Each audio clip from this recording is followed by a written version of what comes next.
तो नमस्कार दोस्तों, जीव विज्ञान की एक और नई क्लास में आपका स्वागत है। आज की ये क्लास पूरी की पूरी NCERT बेस्ड होने वाली है।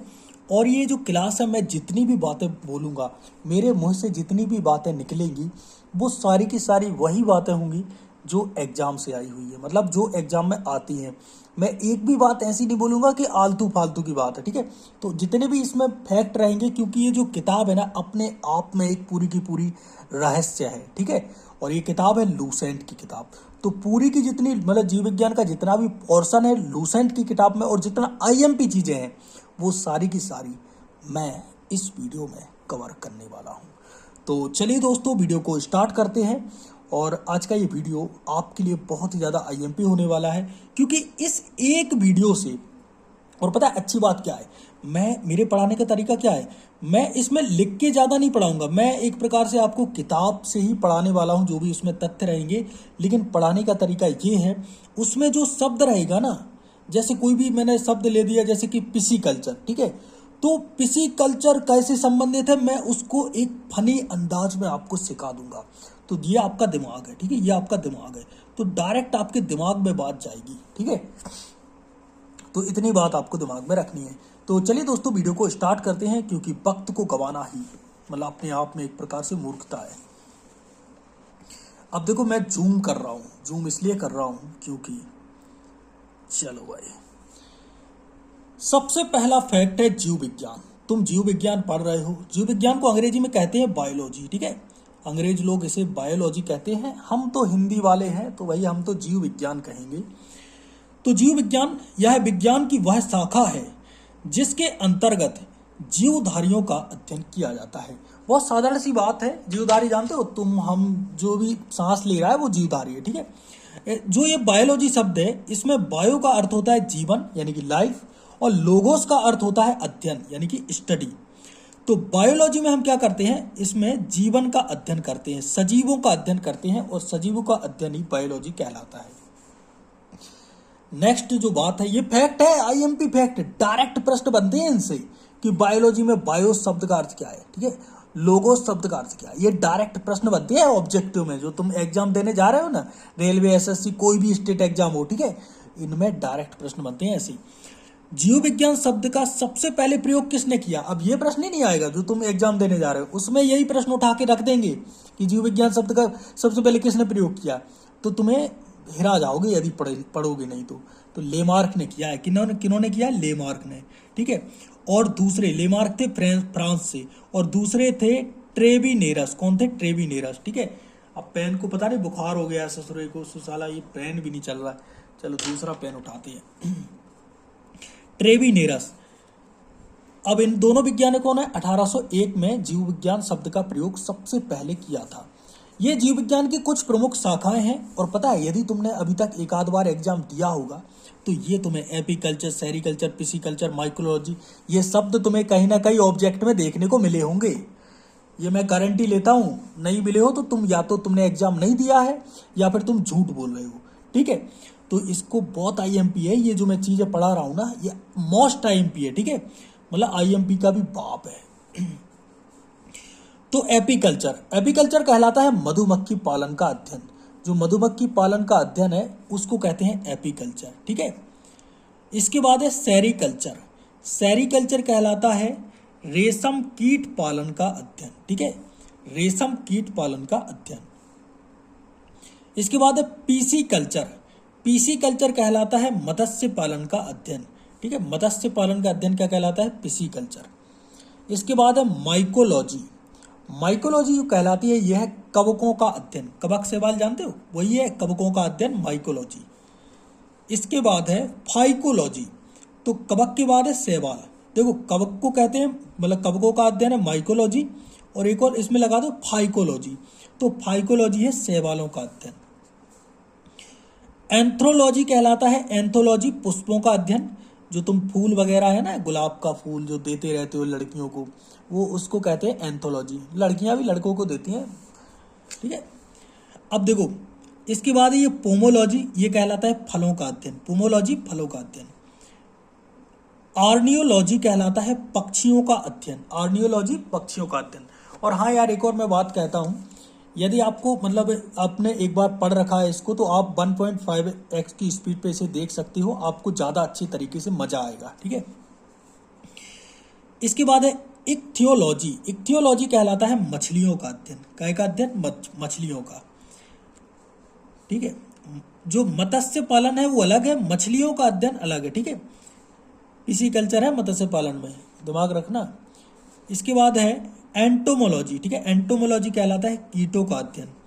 डेंड्रोलॉजी, डेंड्रोलॉजी वृक्षों और झाड़ियों का अध्ययन। ओफियोलॉजी सर्पों का अध्ययन। मतलब जैसे तुम सांप है, ठीक है, इसको मैं ऐसे ही समझा देता हूँ। तुम कोई सांप मिला तुम्हें दिखा कोई सांप, उसको देख के तुम्हारे मुंह से उफ की आवाज आएगी, तो उफ से मतलब याद रखना ओफियोलॉजी। ठीक है, सेरोलॉजी। ठीक है, सेरोलॉजी, सेरोलॉजी यानी कि छिपकलियों का अध्ययन। सेरोलॉजी यानी कि छिपकलियों का अध्ययन। ठीक है, सेरोलॉजी या सारोलॉजी एक ही बात है। सिल्वी कल्चर, सिल्वी कल्चर काष्ठी पेड़ों का अध्ययन। काष्ठी पेड़ों का अध्ययन सिल्वी कल्चर। ठीक है, सिल्वी कल्चर काष्ठी पेड़ों का अध्ययन। हार्टिकल्चर उद्यान विज्ञान। ठीक है, उद्यान विज्ञान हार्टिकल्चर। और क्लोरी कल्चर फूलों की खेती का अध्ययन कहलाता है क्लोरी कल्चर। क्लोरी नहीं, फ्लोरी, माफ कीजिएगा। कभी कभी क्या है, ये जो जुबान है ये कभी कभी ये जुबा केसरी वो रहता है ना, बोलो जुबा केसरी। ठीक है, और पता है मैं पटली पे रख के पढ़ा रहा हूँ, ये किताब है ना, एक पटली पे रखी हुई है। अब जीव विज्ञान का एक क्रमबद्ध ज्ञान के रूप में विकास प्रसिद्ध ग्रीक दार्शनिक अरस्तु ने, एरिस्टोटल कहते हैं अंग्रेज लोग, के काल में हुआ। मतलब जीव विज्ञान के जो जनक हैं, पिता हैं, वो है अरस्तु। ठीक है, याद रखना। क्या किया इन्होंने एक किताब लिखी थी। ठीक है, क्या लिखी थी? एनेमियम ऑफ, मतलब जो भी है यार, एनिमेलिया, मेरे से नाम नहीं आ रहा है। उसमें क्या किया था इन्होंने, 500 जीव जंतुओं को पकड़ पकड़ के उनका अध्ययन किया था। तो इसीलिए यही तो कहलाएंगे अपने जीव विज्ञान के पिता। ठीक है, तो उन्होंने सर्वप्रथम पौधों और जंतुओं के जीवन के विभिन्न जो पक्षों के विषय हैं उनके विचार प्रकट किए थे। अरस्तु को जीव विज्ञान का जनक कहते हैं और जंतु विज्ञान का जनक भी इन्हें ही कहा जाता है। तो बायोलॉजी यानी कि जीव विज्ञान के जनक कौन है? अरस्तु। और जंतु विज्ञान के जनक भी अरस्तु है। ठीक है, ये बात दिमाग में रख लो अभी से। अब सबसे पहला पाठ पढ़ रहे हैं हम जीवधारियों का वर्गीकरण। और पता है तुम्हें, ये वर्गीकरण यदि ये समझ गए ना, इससे तुम्हारे एग्जाम में डायरेक्ट प्रश्न बनते हैं। डायरेक्ट मतलब सबसे पहला ये जो है ना, इससे 2 प्रश्न भी बन जाते हैं कभी कभी तो। और एक चैप्टर से 2 प्रश्न बनना बायोलॉजी के, मतलब ये एक ही मतलब विषय के एक चैप्टर से 2 प्रश्न बनना अपने आप में बहुत बड़ी बात है। ठीक है, आई थिंक कि आपको अच्छा दिख रहा होगा। अरस्तु द्वारा समस्त जीवों को 2 समूहों में विभाजित किया गया, जंतु समूह और वनस्पति समूह। तो सबसे पहले जगत, 2 जगत थी, जंतु जगत और वनस्पति जगत। ठीक है, समूह यानी कि जगत। लीनियस ने अपनी पुस्तक सिस्टेमा नेचर, ठीक है, सिस्टेमा नेचर में संपूर्ण जीवधारियों को 2 जगत, जगत यानी कि किंगडम्स, पादप जगत और यहाँ पे देखिए 2 जगतों, पादप जगत प्लांट किंगडम और जंतु जगत में विभाजित किया। सबसे पहले देखो, अरस्तु ने जंतु समूह और वनस्पति समूहों में विभाजित किया, लेकिन कैरोलियस लीनियस है, इसलिए वर्गीकरण का पिता किसे कहते हैं? लीनियस को। ठीक है, इन्होंने 2 जगतों में सबसे पहले क्या किया था? जीवधारियों को वर्गीकृत किया था। एक था पादप जगत, दूसरा था जंतु जगत, एनिमल किंगडम। अब देखो, जो कैरोलियस लीनियस थे, ठीक है, इनका पूरा नाम कैरोलियस है और लीनियस है, ये उनकी जाति वगैरह होगी। तो इन्होंने वर्गीकरण की जो प्रणाली शुरू की, उसी से आधुनिक वर्गीकरण प्रणाली की नींव पड़ी, इसलिए उन्हें आधुनिक वर्गीकरण का पिता कहते हैं। लीनियस को ही आधुनिक वर्गीकरण का पिता कहा जाता है। अब ये प्रश्न ही नहीं आएगा तुम्हारे एग्जाम में, है तुम एग्जाम देने जा रहे हो मुंह धो के, मुंह धो लो बे। आधुनिक वर्गीकरण का पिता कैरोलियस लीनियस को कहा जाता है। याद रख लो, आधुनिक वर्गीकरण का पिता, वर्गीकरण, इसके पिता कौन है? Linnaeus, Linnaeus, Linnaeus, Linnaeus. 10 बार दिमाग में भर दो इस बात को। ठीक है, तो भाई जीवधारियों का 5 जगत में वर्गीकरण है, मतलब कुल मिला के 5 जगतों में जीवधारियों का वर्गीकरण किया गया है। तो कौन कौन से जगत हैं उनके बारे में अपन पढ़ेंगे, जिनमें कि यदि बात की जाए मोनेरा है, प्रोटेस्टा है, पादप है, कवक है, जंतु जगत है। ये कुल मिला के 5 जगत है, ठीक है। इन्हीं 5 जगतों को हमें पढ़ना है। यहाँ पे देखिए ये लिखे है, ठीक है। तो कुछ मैं अलग से नहीं बोल रहा हूँ, इसी किताब से पढ़ के बता रहा हूँ आपको। मैं कोई वैज्ञानिक थोड़ी हूँ कि मैंने किसी चीज़ का आविष्कार कर लिया है। हाँ, ये चीज़ें हैं कि ये चीज़ें मेरे दिमाग में भी हैं, लेकिन मैं पढ़ इसलिए रहा हूँ क्योंकि मैं ऐसा डेटा नहीं देना चाहता जो आपके दिमाग मतलब काम का ही ना हो, ठीक है। तो जीवधारियों के 5 जगत वर्गीकरण, ठीक है। परंपरागत द्विग जगत वर्गीकरण का स्थान अंततः वेटकर द्वारा सन 1969 में प्रस्तावित सबसे आखिर में 5 जगत यानी कि 5 किंगडम प्लान कौन ले आए थे, प्रणाली कौन ले आए थे? वेटकर, ठीक है। कौन ले आए थे? बेहटकर। ये बीच में देखो मैं थोड़ा सा यहाँ पे बताता हूँ, जूम करता हूँ, 1 मिनट। देखो भाई, हिंदी साहित्य का विद्यार्थी हूँ। देखो ये जो वेटकर है, ठीक है, ये हा है आधा, ठीक है, और ये वाह है, ये पूरा है, ऐसा लिखा है बेट, और फिर कर तो तुम्हारी लिखा ही है, ठीक है। ये बेहटकर, ठीक है, इसको ऐसे पढ़ना वेटकर, ठीक है। अब इसको मैं थोड़ा आउट जूम कर देता हूँ। अबे तुम लोगों को इतनी सारी चीज़ें बता दूंगा कि तुम लोग, अब ये बेहटकर है, यही ले आए थे, 5 जगत को इन्होंने बांटा है, ठीक है। अब देखो, तो इनके द्वारा सन 1969 में, ठीक है, 1969 में प्रस्तावित 5 जगत प्रणाली, कौन सी प्रणाली? 5 जगत प्रणाली ले लिया, ठीक है। 5 जगत प्रणाली ने ले लिया। मतलब जो परंपरागत द्वि जगत प्रणाली कौन लाए थे? कैरोलियस लीनियस। लेकिन अब भाई जो बेटकर थे ये आए तो इनने मतलब बेहतरीन प्रणाली दी, जैसे कि तुम मेडली पे, उन्होंने आवर्त साड़ी दी, लेकिन आधुनिक आवर्त साड़ी कौन किन्होंने दी? तो वो तो मोस्ले थे, ठीक है। तो ये चीज़ें यहाँ पे भी है। इसके अनुसार समस्त जीवों को निम्नलिखित 5 जगत किंगडम में, मतलब जगत यानी कि किंगडम, इनमें वर्गीकृत किया गया। पहला किंगडम है मोनेरा जगत, ठीक है। अब इसको मैं हाईलाइट करता हूँ, तुम्हें मजा आएगा। देखो मजा आएगा, कैसे आएगा। सबसे पहले 5 जगत को मैं पढ़ा रहा हूँ, ठीक है। एक है मोनेरा। मोनेरा तुम ऐसे ही याद रख लो, ठीक है। मोनेरा कौन है? मोनेरा। मोनेरा को तुमने किया प्रोटेस्ट, तो आ गया प्रोटेस्टा। प्रोटेस्ट जैसे ही तुमने किया तो उसने क्या किया? उसने तुम्हें, मतलब उसने क्या किया? तुमने उसको किया प्रोटेस्ट, तो उसने क्या किया? एक पौधा, मतलब पौधा लगाया, प्लांट लगाया, पादप, ठीक है, पादप जगत। अब प्लांट लगाया तो प्लांट क्या हुआ? बड़ा हुआ, ठीक है। बड़ा हुआ तो प्लांट को ही तो एक कवक कह देते हैं अपन, कभी कभी नहीं कहते, फंगस, ठीक है। प्लांट नहीं है, लेकिन कवक अलग चीज़ है। और उसके बाद जंतु तो तुम लोग जानते ही हो, तो मोनेरा, प्रोटेस्टा, पादप, कवक, जंतु, ठीक है। ये लॉजिकल चीज़ मैंने जो बता दी है उसको ज़्यादा दिल पे नहीं लेना। चलो भाई, अब इन 5 चीज़ों को अलग अलग अपन पढ़ लेते हैं, क्योंकि देखो पढ़ना तो पड़ेगा। तुम्हारे पास केवल एक ही विकल्प है, पता है क्या है? वो है पढ़ाई। पढ़ाई के अलावा तुम्हारे पास कोई विकल्प है ही नहीं। तुम लोग सोचो कि कोई विकल्प है, इस पेन को, हाँ चलने लगा। सबसे पहला है मोनेरा। इस जगत में सभी प्रोकैरियोटिक जीव, अर्थात प्रोकैरियोटिक जीव, ये कोशिका रहती है ना, उसी में प्रोकैरियोटिक, यूकैरियोटिक ये जीव आते हैं। तो ये मैं आपको जब कोशिका पढ़ाऊंगा ना, उसमें मैं आप लोगों को समझा दूंगा। तो प्रोकैरियोटिक जीव अर्थात जीवाणु, साइनोबैक्टीरिया तथा आर्की बैक्टीरिया सम्मिलित किए जाते हैं। तंतुमय जीवाणु, जो तंतुमय जीवाणु हैं, भी इसी जगत में, भले इसी जगत के भाग हैं, ठीक है। ये साला मूवी इसके बाद है प्रोटेस्टा। कौन है? प्रोटेस्टा। तो देखो आगे अपन पढ़ेंगे जो कोशिका विज्ञान है उसके बारे में, लेकिन अभी जगत के बारे में थोड़ा थोड़ा पढ़ लो यार।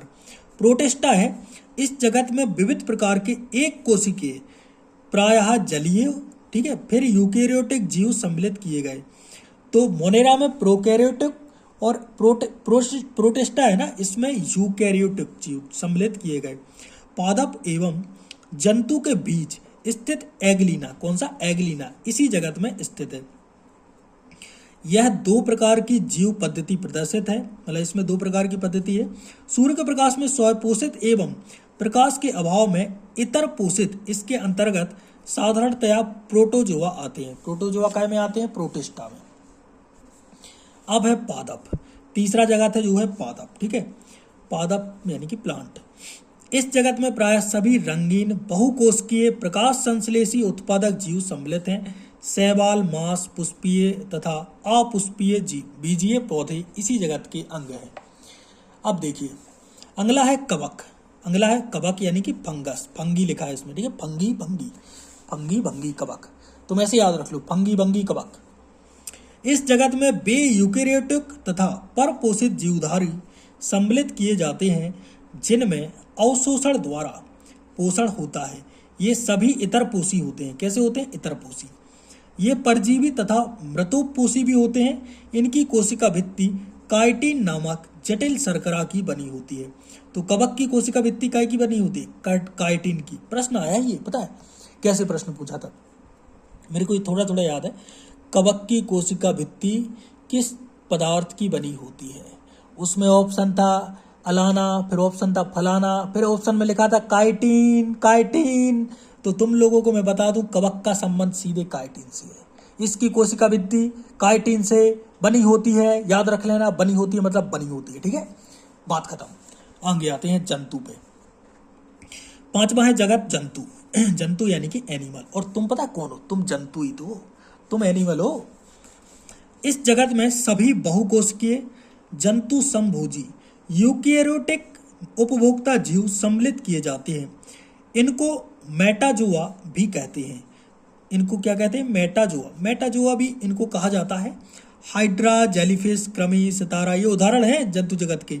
मछली, सरीसृप, उभयचर, पक्षी, स्तनधारी जीव इसी जगत के अंग हैं। ये सारे के सारे जितने मैंने नाम लिए हैं ना, एक बार और ले दे।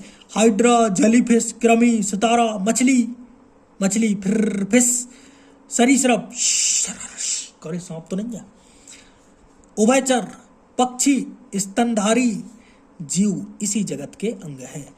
वर्गीकरण की आधारभूत जो इकाई है, सबसे छोटी इकाई कहते हैं, उसको कहते हैं जाति। और ये जाति तुम्हारी कास्ट नहीं है, वरना तुम कहो मैं तो यादव हूँ। अबे यादव हो तो हो, है, और तुम कहोगे भाई मैं तो ये हूँ, तो वो जो भी हो, ठीक है, तो वो तुम्हारी क्या नहीं है, वो जाति नहीं है, ठीक है। मैं भी यादव हूँ, मैं मतलब प्राउडली नहीं बोल रहा हूँ, लेकिन मुझे को अपनी जो कास्ट है उस पर प्राउड है, ठीक है। I love my caste. तो मैं यादव हूँ तो हूँ, ठीक है। ऐसे ही इसमें लिखा है वर्गीकरण की जो आधारभूत इकाई है वो जाति है। अब ये जाति तुम्हारी यादव नहीं है, वरना मेरे को एक ही जात का नाम पता है, वो मेरी जाति यादव, ठीक है। अरे मेरे को सभी जातें पता है, मैं मजाक कर रहा हूँ। मेरी जात कुछ नहीं होता भाई, सबसे बड़ा होता है क्या? सबसे बड़ा होता है मानव। अगर तुम्हारा दिमाग है ना, मतलब यदि तुम मानव हो ना, मैं ये कहता हूँ सबसे बड़ी जात होती है मानवता। अगर तुम्हारे अंदर मानवता नहीं है तो फिर तुम कोई जात के भी रहो, तुम गधे की नाल के, कुत्ते की पूंछ के, बार के, छोटे से तिनके हो। चलो ठीक है, यदि मानवता नहीं है तो ठीक है, मानवता है तो ठीक है। चलो, जीवों के नामकरण की द्विनाम पद्धति। अब जो जीव हैं उनके नामकरण की जो द्विनाम पद्धति है वो कैसे है? देखो, जैसे कि ये आते हैं प्रश्न, ठीक है। ये वाला जो पोर्शन है मैं ज़्यादा पढ़ूंगा नहीं, क्योंकि यहाँ पे कैरोलियस लीनियस है, ठीक है। इन्होंने वर्गीकरण का जन्मदाता इन्हें कहा जाता है। ये चीज़ें अपन ने पढ़ ली हैं। 1753 में इन्होंने वर्गीकरण किया था। लेकिन इम्पोर्टेंट है ये वाला चीज़, ठीक है। इसको मैं जूम करूँ? ले भाई, जूम कर लिया, ठीक है। अब देखो भाई, वैज्ञानिक नाम है कुछ जीवधारियों के। अब एक है मनुष्य। मनुष्य जानते हो? मनुष्य यानी कि तुम हो एक मनुष्य। अब तुम भले अपना नाम कुछ कह रहे हो, तुम्हारी जात कुछ है, धर्म कुछ है, तुम पहले तो मनुष्य हो। अब तुम्हारा जन्म कुत्ते में हो जाता तो तुम मनुष्य थोड़ी कहलाते। फिर तुम्हारा आगे कुछ नहीं लिखता, पीछे जात मात धर्म वरम कुछ नहीं लिखता, ठीक है। तो और हाँ, मनुष्य को कहते हैं, वैज्ञानिक नाम है होमो सेपियंस। क्या कहते हैं? होमो सेपियंस। इसके बाद है मेढक। गले में हिचकिच। अबे क्या हो रहा है गले में? विक्स की गोली लो, हिचकिच दूर करो। साला हिचकिच विक्स की गोली लेनी पड़ेगी। तुम लोग यार विक्स की गोली लेनी पड़ेगी। मेढक को कहते हैं राना टिगरीना। राना टिगरीना, राना टिगरीना किसे कहते हैं? मेढक को। पता है पिछली बार मैंने एग्जाम दिया, कब? जब मैं 300 साल पहले में जब एग्जाम देने गया था, रोम में गया था मैं, ठीक है। इटली की राजधानी है रोम, याद रख लेना। तो वहाँ पे उसमें एक प्रश्न आया था, राना टिगना है, ये किसका वैज्ञानिक नाम है? ऐसे प्रश्न आया था। और मेरे को पता है, मैंने लगा दिया फ्रॉग। मैंने फ्रॉग लगा दिया। अब मुझे पता था फ्रॉग मतलब मेढक है, ठीक है। फ्रॉग मतलब मेढक है, तो मेरा आंसर सही हो गया था। अब इसमें कोई लॉजिकल बात नहीं है। इसके बाद है तुम्हारी बिल्ली, बिल्ली है तुम्हारी मौसी, और मौसी जो रहती है वो तो भैया तुम्हारी कौन है, वो है फेलिस डोमेस्टिका। कौन है? Felis domestic. ऐसे ही याद रखने हैं, तुम कहो हिंदी में बता दो इन्हें। अबे हिंदी बहुत मैंने पढ़ी है, मतलब ये मान लो कि मेरे जीवन में जो हड्डियां हैं वो घुर गई हिंदी पढ़ते पढ़ते, ठीक है। तो लेकिन तुम्हें अभी इंग्लिश में ही याद करना होगा क्योंकि वैज्ञानिक नाम इंग्लिश में ही है, ठीक है। तो बिल्ली है, इसका वैज्ञानिक नाम है फेलिस डोमेस्टिका। कुत्ता का वैज्ञानिक नाम है कैनिस फैमिलियरिस, ठीक है, फैमिलियारिस, फैमिलियारिस। इसके बाद है गाय, गाय गौ हमारी माता है और हमको कुछ नहीं आता है, तो गाय है, इसका वैज्ञानिक नाम है Bose indicus, Bose indicus. Boss है इंडिया की, ठीक है, गाय है ना, बॉस है, ठीक है। अब है अगला मक्खी, मक्खी जानते हो, माछी, और मक्खी का है मस्का डोमेस्टिका। डोमेस्टिका देखो, बिल्ली को कहते हैं फेलिस डोमेस्टिका और मक्खी को कहते हैं मस्का या मुस्का। मैं इसको मुस्का पढ़ूंगा, ABUSC है मुस्का। अब ये अंग्रेजों लोग, लेकिन अंग्रेजी बहुत बदतमीज अंग्रेजी है यार, मतलब कभी मुस्का है कभी मस्का है, मेरे को समझ में नहीं आता, ठीक है। मस्का डोमेस्टिका याद रख लेना। आम है, इसकी प्रजाति पता है क्या है? आम को वैज्ञानिक नाम पता है क्या है? ये है भैया मैग्नीफेरा इंडिका। 305 बार एग्जाम में आ गया है आम का वैज्ञानिक नाम क्या है। और तुम पता है, तुम सारे आम खा रहे हो, गुठलियां गिन रहे हो, लेकिन तुम्हें ये वैज्ञानिक नाम याद नहीं हुआ, मैग्नीफेरा इंडिका, ठीक है। मैं यदि डांट मार दूं तो यार तुम लोग तो क्या है, क्षमा छमू कर देना, क्षमा छमू। इसके बाद है धान, क्या है? धान। तो धान का जो वैज्ञानिक नाम है वो है ओराइजा सातिवा, ओराइजा सातिवा। मैं तो यही ऐसे ही पढ़ूंगा, सैटिवा भी हो सकता है, ओराइजा सैटिवा। फिर है गेहूं, गेहूं का है ट्रिटिकम एस्टिवम। क्या है? गेहूं का वैज्ञानिक नाम है ट्रिटिकम एस्टिवम, ट्रिटिकम एस्टिवम, टन टन टन टन टन टन। इसके बाद है तुम्हारा मटर, क्या है तुम्हारा? मटर।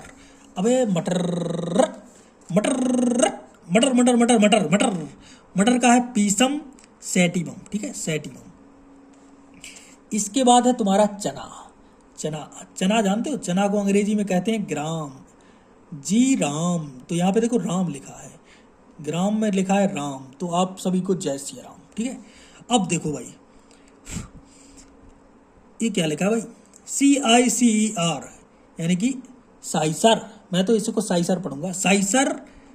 फिर है एरेटिनम, एरेटिनम, साइसर एरेटिनम, ये चने का है, ठीक है। अब आखिर रह गया भाई, इसका नाम है सरसों। सरसों जानते हो? सरसों का तेल। और तुम्हें यदि कान में मतलब दिक्कत हो तो वो दवाई ववाई आजकल चल गई, लेकिन सरसों बहुत इंपॉर्टेंट है। तो ये है भैया विरस्सिका, विरस्सिका कंपेस्ट्रिस, विरस्सिका कंपेस्ट्रिस, ठीक है। ये चीज़ तुम्हें दिमाग में रखनी है। तो ये सारे जो जीवधारियों के वैज्ञानिक नाम थे IMP वाले, वो मैंने आप लोगों को बता दिए हैं। तो दिल ने ये कहा है, दिल, इसको भी थोड़ा पढ़ देते हैं। तो 1753 में, अरे क्या हो रहा है भाई, ये थोड़ा सा जूम आउट करते हैं, जूम आउट। विक्स की, अभी पता है खिसकी की आवाज़ क्यों आई? क्योंकि इसके नीचे पटली है, क्या है? पटली। 1753 में कैरोलियस, देखो अब आ गया, कैरोलेस है, अबे कैरोलस है, कैरोलियस, कुछ भी पढ़ दो, ठीक है। लीनियस, इनके नाम का एक वैज्ञानिक था। उस वैज्ञानिक ने क्या किया? वर्गी का जो वर्गीकरण है उसका जन्मदाता है, इनको वर्गी का जन्मदाता कहा जाता है। इन्होंने जीवों की द्विनाम पद्धति को प्रचलित किया। इस पद्धति के अनुसार प्रत्येक जीवधारी का नाम लैटिन भाषा के 2 शब्दों से मिलकर बनता है, 2 ही शब्दों से मिलकर बनता है प्रत्येक जीवधारियों का नाम। पहला शब्द होता है वंश का नाम, यानी कि जेनेटिक नेम, और दूसरा शब्द होता है जाति का नाम, और जाति वो नहीं है, ठीक है। तेरे शहर में आया राव साहब बोल दी, ये तुम्हारी जाति, मतलब अरे यार। दूसरा है स्पेसिफिक नेम। वंश तथा जाति नामों के बाद उस जो वर्गी की विध है, ठीक है, यहाँ पे देखिए, दिख रहा है कि नहीं? हाँ, वर्गी की विध है, यानी कि वैज्ञानिक है जिन्होंने वर्गीकरण का, पता वर्गी की विध का मतलब क्या होता है? जिन्होंने वर्गीकरण का आविष्कार किया, इसलिए उन्हें कहते हैं वर्गी की विध, उसको जानने वाले। उस वैज्ञानिक का नाम लिखा जाता है जिसने सबसे पहले उस जाति को खोजा, जिसने इस जाति को सबसे पहले वर्तमान नाम प्रदान किया। देखो समझने वाले समझ गए होंगे। जैसे मानव का वैज्ञानिक नाम होमोसेपियंस है, ठीक है, होमोसेपियंस लिन, एक लिन भी है लास्ट में, तो मानव का वैज्ञानिक नाम होमोसेपियंस लिन है। वास्तव में होमो उस वंश का नाम है जिसकी एक जाति सेपियंस है। लिन वास्तव में लीनियस शब्द की संक्षिप्त रूप है। तो इस प्रकार से लिन इसलिए लगा रहा है, लिन मतलब लीनियस का संक्षिप्त रूप है लिन, ठीक है। इसका अर्थ है कि यह सबसे पहले लीनियस ने इस जाति को होमोसेपियंस नाम से पुकारा था। तो यहाँ पर हमारा जीवधारियों का वर्गीकरण समाप्त होता है। लेकिन पता है, इसके लिए अभी तुम कहना जीवधारियों को वर्गीकरण के लिए कोई एक ऑब्जेक्टिव क्लास ले आओ, तो वो मैं ले आऊँगा, अभी रुक जाओ। अभी अपन बात करते हैं कोशिका विज्ञान की। तो भैया ये है हमारा दूसरा चैप्टर जिसको कहते हैं कोशिका विज्ञान, ठीक है। और इसमें सबसे पहले है जीव द्रव्य। जीव द्रव्य है, इसको कहते हैं प्रोटोप्लाज्म। तो जीव द्रव्य के बारे में कुछ फैक्ट हैं और इन फैक्ट को मैं क्या ही बताऊं। जीव द्रव्य का नामकरण सबसे पहले पुरकिंजे ने किया था। तो जीव द्रव्य है, इसका नामकरण किया था पुरकिंजे ने, ठीक है। पुरकिंजे ने नामकरण कर दिया जीव द्रव्य का 1839 में। यह एक तरल गाढ़ा रंगहीन, अब जो जीव द्रव्य है ये तरल है, गाढ़ा रंगहीन है, यानी इसका कोई रंग नहीं, पारभासी है, लसलसा है, वजन युक्त पदार्थ है, मतलब इसका वजन होता है। कि जीव की सारी जैविक क्रियाएं इसी के द्वारा होती हैं, मतलब तुम्हारी जो सारी क्रियाएं हैं जीव द्रव्य के द्वारा होती हैं। इसलिए जीव द्रव्य को जीवन का भौतिक आधार कहते हैं। अब देखो मैंने थोड़ा मतलब गा इसलिए दिया है कि तुम लोग बोर ना हो।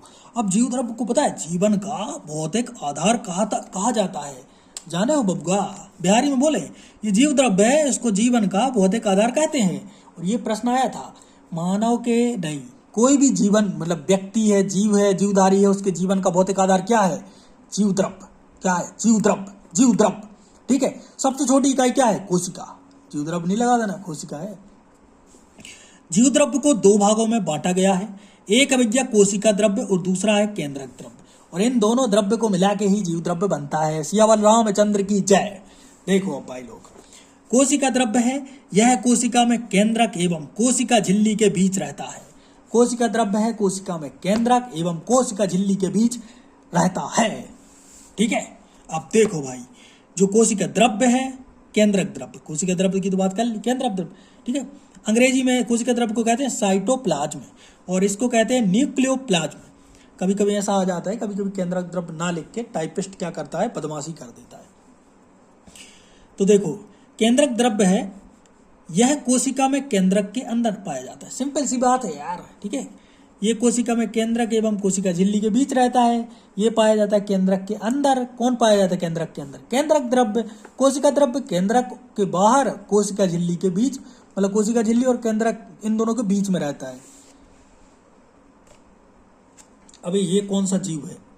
अबे मर जा। अभी कौन सा है? तो चलो चलो चलो चलो, कहाँ है भाई? जीव द्रव्य का 99% भाग निम्न 4 तत्वों से मिलकर बना होता है। कौन कौन से तत्व हैं? ऑक्सीजन, 76% जीव द्रव्य में ऑक्सीजन रहती है, इसलिए तो कहते हैं तुम सांस लेते हो तो ऑक्सीजन इसलिए तो लेते हो क्योंकि तुम जिंदा ही इसलिए रहोगे कि ऑक्सीजन है तुम्हारे शरीर में। दूसरा है कार्बन, 10.5%। तीसरा है हाइड्रोजन, 10%। और है फिर नाइट्रोजन 5%। जीव द्रव्य का लगभग 80% भाग, कितने परसेंट भाग? 80% भाग बबुआ जल होता है। तो जीव द्रव्य का 80% भाग जल होता है। और अगला पॉइंट ये है कि जीव द्रव्य में अकार्बनिक एवं कार्बनिक यौगिकों का अनुपात 81:19 होता है। कभी कभी प्रश्न वाला बुद्धिमान होता है तो वो कहता है कि कार्बनिक और अकार्बनिक का अनुपात क्या होगा, तो ये होता है 19:81। अपोजिट कर देना, समझ गए बबुआ। अब बात करते हैं कोशिका की। कोशिका यानी कि सेल वो नहीं जो तुम्हारी घड़ी में लिखा है वरना तुम वही कहो कि सेल, घड़ी में मेरे सेल है। अबे वो तो मेरे को भी पता है। देखो सेल क्या है। कोशिका जीवन की सबसे छोटी कार्यात्मक एवं संरचनात्मक इकाई है। एंटोनी वॉन ल्यूवेनहॉक ने, लेवेनहॉक लिखा है, ल्यूवेनहॉक लिख देना, पहली बार कोशिका को देखा। पहली बार कोशिका को देखा एंटोनी वॉन ल्यूवेनहॉक ने, ठीक है। लेकिन कोशिका की खोज की थी रॉबर्ट हुक ने, मृत कोशिका की, ठीक है। पहली बार कोशिका को देखा और इसका वर्णन किया। कोशिका के अध्ययन मतलब कोशिका को जो अध्ययन है उसके विज्ञान को कहते हैं। मतलब कोशिका को अध्ययन करना क्या कहलाता है? साइटोलॉजी। अभी तुम लोग क्या कर रहे हो? कोशिका का अध्ययन कर रहे हो, तो तुमको मैं कहूँगा साइटोलॉजिस्ट। तो देखो साइटोलॉजिस्ट, ये कोशिकाओं के औसत संगठन है। अवयव जैसे जल है, प्रोटीन है, कार्बोहाइड्रेट है, लिपिड है, न्यूक्लिक अम्ल है, एसिड है और आयन है। इनके कुछ मूल कोश के भार हैं प्रतिशत में दिए गए हैं, ठीक है। उसको वन बाद में समझेंगे। ये साला मार देंगे इसको। एक तो क्या है, मैं इसका पाप नहीं अपने मन, मतलब क्या है, मन पे लेने चाहता हूँ। कोशिका शब्द का प्रयोग सर्वप्रथम अंग्रेज वैज्ञानिक रॉबर्ट हुक ने किया था। ये रॉबर्ट हुक थे, इन्होंने सबसे पहले कोशिका शब्द का प्रयोग किया था। सजीवों की सबसे छोटी कोशिका जीवाणु जो है वह होती है माइकोप्लाज्म गैलीसेप्टिकमा, या इसको माइकोप्लाज्मा भी कह देते हैं, लेकिन माइकोप्लाज्म गैलीसेप्टिकमा ये होती है, ठीक है।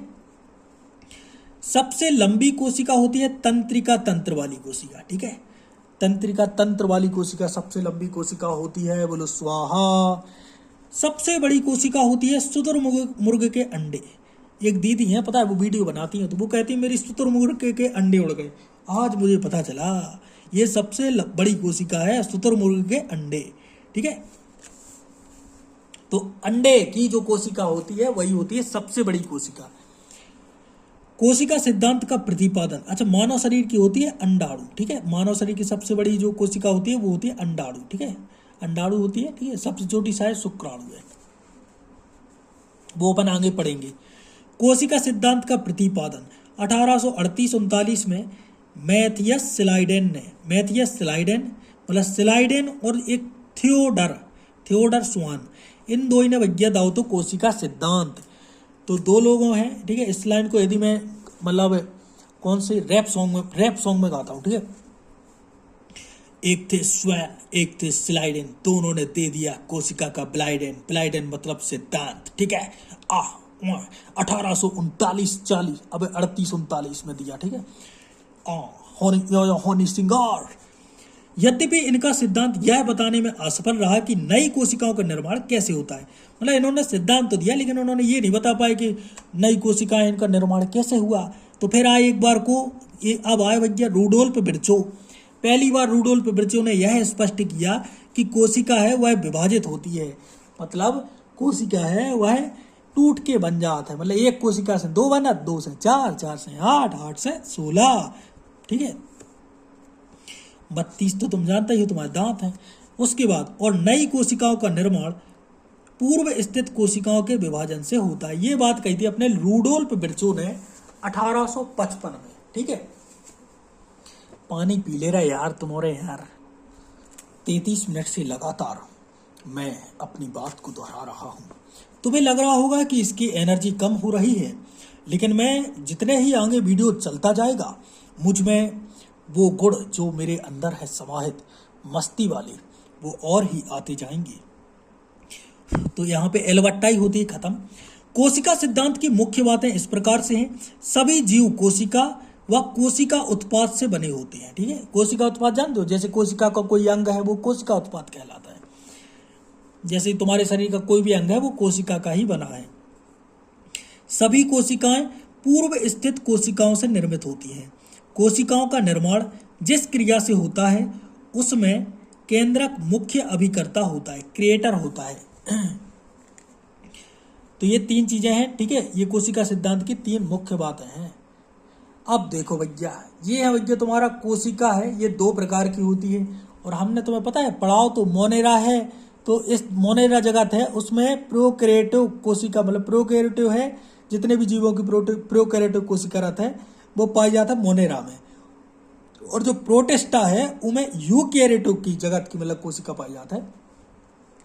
तो देखो कोशिका दो प्रकार की रहता है, एक है प्रोकैरियोटिक, दूसरा है यूकैरियोटिक। ठीक है, तो प्रोकैरियोटिक को अपन पहले समझ ले रहे हैं, फिर समझे अपन यूकैरियोटिक हो। पहले प्रो हो समझो, फिर यू हो समझें।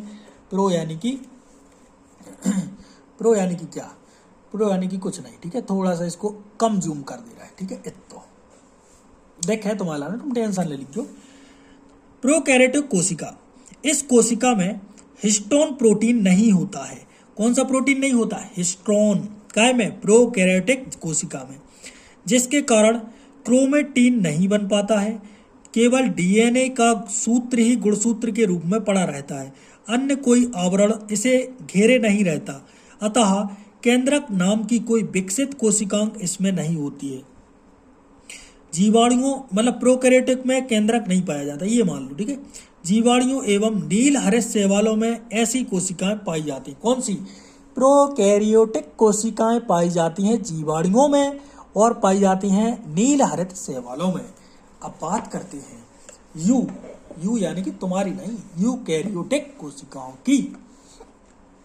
पर अंतर भी अपन पढ़ेंगे। ठीक है, जो कोशिका के अंग वंग रहते हैं, भित्ति वगैरह, डीएनए, लाइसोसोम, केंद्रक, केंद्रिका, ठीक है, सेंट्रोसोल, इन सभी के बारे में अपन बात करेंगे। अभी तो तुम समझो, पहले समझ रहा नहीं, सुनो, केवल सुनो, मजा आएगा। यूकैरियोटिक कोशिका, इन कोशिकाओं में दोहरी झिल्ली के आवरण, देखो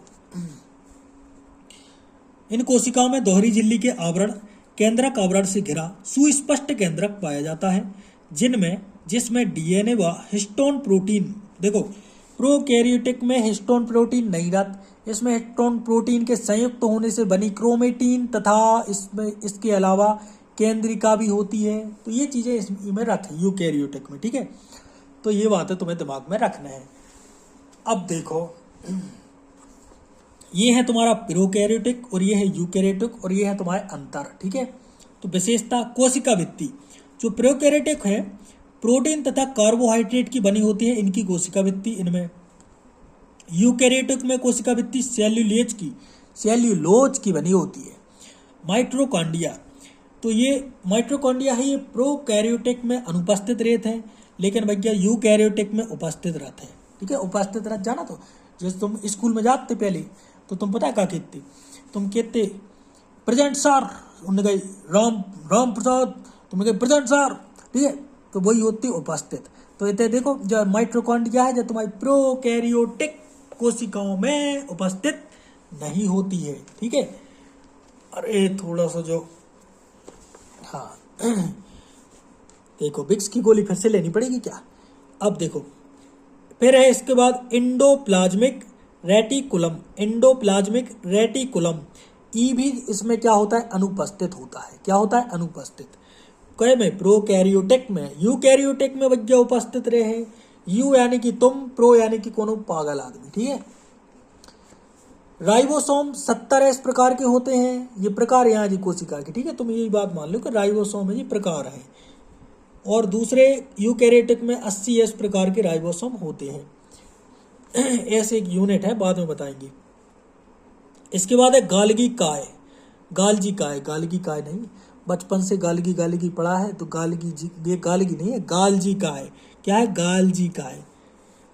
देखो प्रोकैरियोटिक में गाल्जी काय अनुपस्थित होते हैं, यूकैरियोटिक में उपस्थित होते हैं। केंद्रक झिल्ली प्रोकैरियोटिक में अनुपस्थित होती है, यूकैरियोटिक में उपस्थित होती है।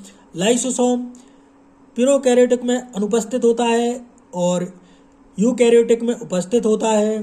डीएनए एकल सूत्र के रूप में प्रोकैरियोटिक में पाया जाता है, एकल सूत्र के रूप में, और यूकैरियोटिक में पाया जाता है पूर्ण विकसित एवं दोहरे सूत्र के रूप में। कशाभिका केवल एक तंतु होता है प्रोकैरियोटिक में, और यूकैरियोटिक में होते हैं 11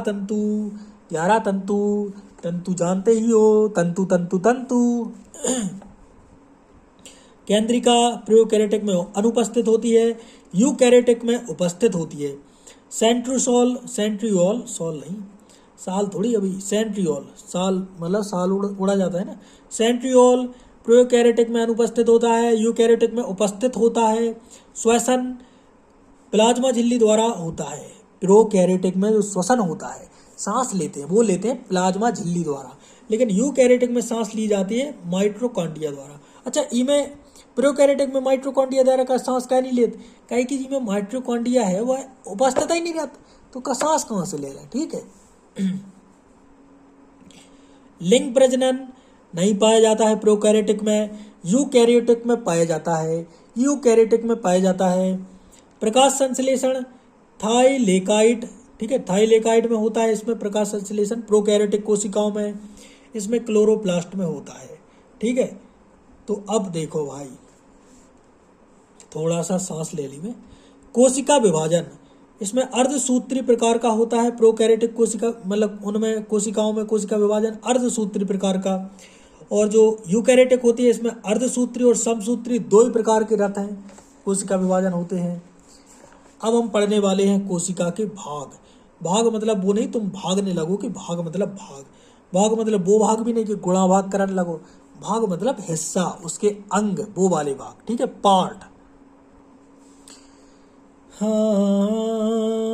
सबसे पहले कोशिका भित्ति, उसके बाद कोशिका झिल्ली। अब तुम्हें लग रहा होगा झिल्ली है वो बाहरी परत है और भित्ति है वो अंदरी परत है, तो झिल्ली होती है कोशिका के अंदर वाली परत और भित्ति होती है बाहर। ठीक है, ये बात दिमाग में रखनी है। अब देखो, कोशिका की भित्ति के बारे में पढ़ लो। यह केवल पादप कोशिका में पाई जाती है कोशिका भित्ति। पादप यानी कि पौधों वाली कोशिका। यह सेलुलोज का बनी होती है, बना होती है या बनी होती है, बनी होती है लिखना स्त्रीलिंग है। यह कोशिका को निश्चित आकृति एवं आकार बनाए रखने में सहायक होती है। कोशिका भित्ति, जीवाणु की कोशिका भित्ति जो रहती है वह है पेप्टिडो गलकेन का बनी होती है। ठीक है, की बनी होती है। इसके बाद है कोशिका झिल्ली। कोशिका की सभी अवयव एक पतली झिल्ली के द्वारा घिरे रहते हैं, इस झिल्ली को कोशिका झिल्ली कहते हैं। इस अर्धपारगम्य झिल्ली जो यह होती है, अर्धपारगम्य झिल्ली होती है, अर्धपारगम्य झिल्ली होती है कोशिका झिल्ली, अर्धपारगम्य झिल्ली होती है। इसका मुख्य कार्य कोशिका के अंदर आने मतलब जो अंदर जाने वाले जो रहते हैं तथा बाहर अंदर से बाहर आने वाले जो रहते हैं पदार्थ, उनको निर्धारण करना होता है कोशिका झिल्ली का। कोशिका झिल्ली लिपिड की बनी होती है। काय की बनी होती है? लिपिड की। यह लिपिड घटक फास्फोग्ली, ठीक है, लिसराइड के बने होते हैं। बाद में जैव रासायनिक अनुसंधानों से यह स्पष्ट हो गया कि कोशिका झिल्ली में प्रोटीन, कार्बोहाइड्रेट पाया जाता है। अब देखो नोट, कोशिका झिल्ली का उन्नत नमूना 1972 में सिंगर और निकोलसन द्वारा प्रतिपादित किया गया, जिसे तरल किरमीर नमूना के रूप में स्वीकार किया गया। इसके अनुसार लिपिड के अर्धतली जो तरलीय है प्रकृति है, उसके कारण द्विसतह के भीतर प्रोटीन पार्श्विक गति करता है। कौन पार्श्विक गति करता है? प्रोटीन। अब इसके बाद पढ़ते हैं तारक काय यानी कि सेंट्रोसोम। ठीक है, तारक काय को सेंट्रोसोम भी कहते हैं, तो सेंट्रोसोम शब्द भी याद रख लेना। इसकी खोज बोबेरी ने करी थी।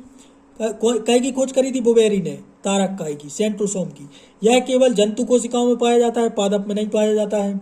तारक काय रहता है, तारक काय के अंदर एक या दो कण जैसी संरचना होती है, जैसे सेंट्रियोल कहते हैं। इनमें एक या दो कण जैसी एक संरचना होते हैं जिसे सेंट्रियोल कहते हैं। सेंट्रियोल कहते हैं। समसूत्री विभाजन में यह ध्रुव का निर्माण करता है। काय का निर्माण करता है? ध्रुव का।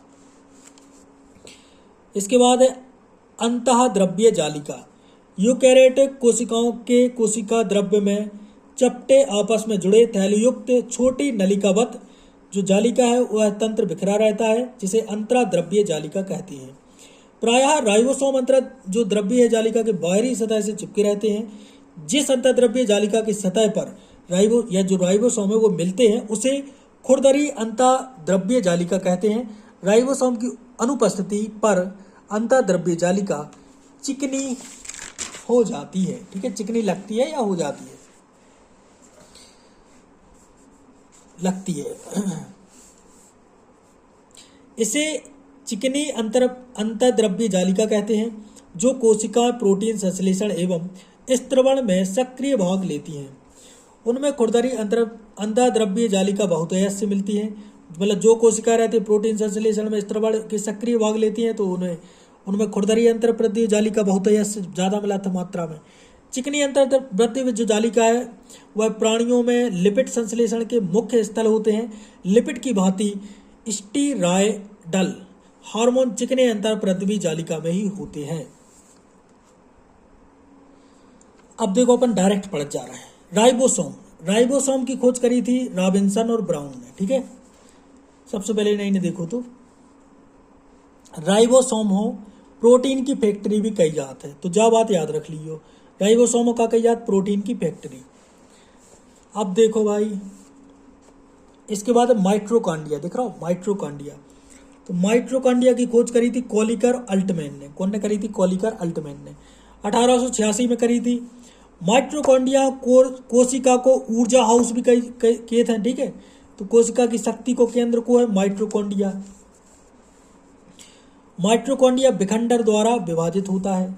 डीएनए केंद्रक के अलावा माइट्रोकांडिया एवं हरित लवक में पाए जाते हैं। ठीक है, अलावे जो रहते हैं वो माइट्रोकांडिया और हरित लवक इनमें पाए जाते हैं। गाल्जी काय, इसकी खोज कैमिलो गाल्जी ने करी, तो इन्हीं के नाम पे गाल्जी काय नाम होगा।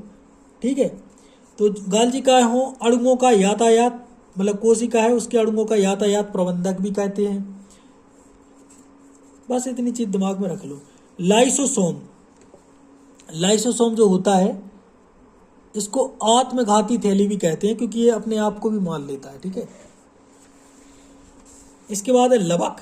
ठीक है, लवक यानी कि लवकना। ये देखो ये कोशिका जा फिर रही। तो लवक है यह पादप कोशिका में पाए जाते हैं।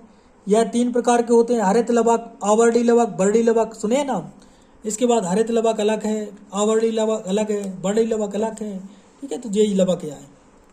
इसके बाद है रसधानी। तो देखो रसधानी अलग चीज है। केंद्रक, न्यूक्लियस। ठीक है, केंद्रक द्रव्य में दागीनुमा पदार्थ जाल के रूप में बिखरा दिखलाई पड़ता है जिसे क्रोमेटीन कहते हैं। ठीक है, क्रोमेटीन कहते हैं। अब देखो आगे राइबोसोम रह गया है, अभी बहुत सारी चीज़ें रह गई हैं। लेकिन देखो गले में दर्द हो रहा है, पिछले 3 दिन से है बुखार। तुम्हारे भाइयों का है बुखार है फिर भी बोल रहा है। सुखजन जो गलो है अब ऊपर आने लगो है। अब करो कह रहा भैया बने बनाओ वीडियो समझ रहे। तो अब वीडियो जब बने जब तुम्हारे काके हो कमेंट करो, का करो कमेंट, तुम्हारे कमेंट करो। इतने वीडियो बने कि वीडियो बना के दायती अंबर सब फाड़ दें। ठीक है, तो कमेंट करो, लाइक करो, सेवा करो, जो भी करना करो। ठीक है, जय श्री राम।